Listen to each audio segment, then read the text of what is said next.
Stacy and Jen on the 5th anniversary of doctoring. It was 5 years ago on this August the 3rd when something incredibly special occurred. The doctoring birdie emerged from its shell as small groups assembled in THSL. You worked very hard in advance of that date. You assembled a team that has proved to be great. Who wouldn't feel better when joining the fray with a couple of Megs and both Kim and Renee? The newly born course was at once instrumental in teaching the skills that are so fundamental, in helping each student become, quite dramatically, one who pronounces an oath hippocratically.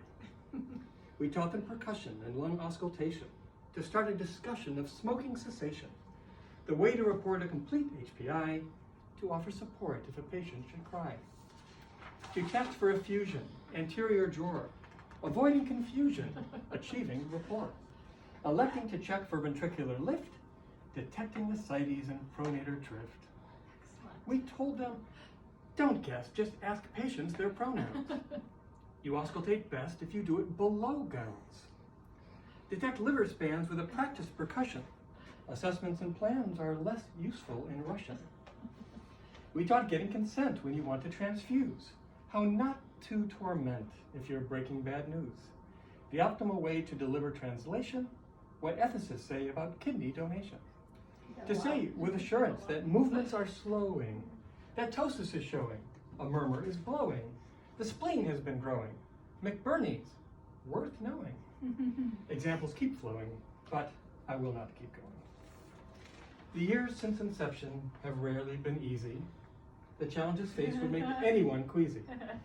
Those students and teachers who bring on frustration, a stepwise decline in the course's duration. It seemed there was always a deadline approaching. You had to be sure to find time for the coaching. You made every choice knowing others might judge it, the options constrained by a changeable budget. I need more now. The next thing to happen, well, perhaps you have heard that an inconsequential pandemic occurred. It was not a big deal. Well, except its insistence that doctoring had to be taught from a distance. So there must have been times when you had some remorse and were tempted to just say goodbye to the course. We are glad that you didn't. You're very much needed, so much of the reason the course has succeeded. You've led us with insight, authentic concern, with patience and humor. Let us, in return, reach out to say thank you, dear Stacy and Jen. 5 years are behind us. Now, let's go for 10. Bravo!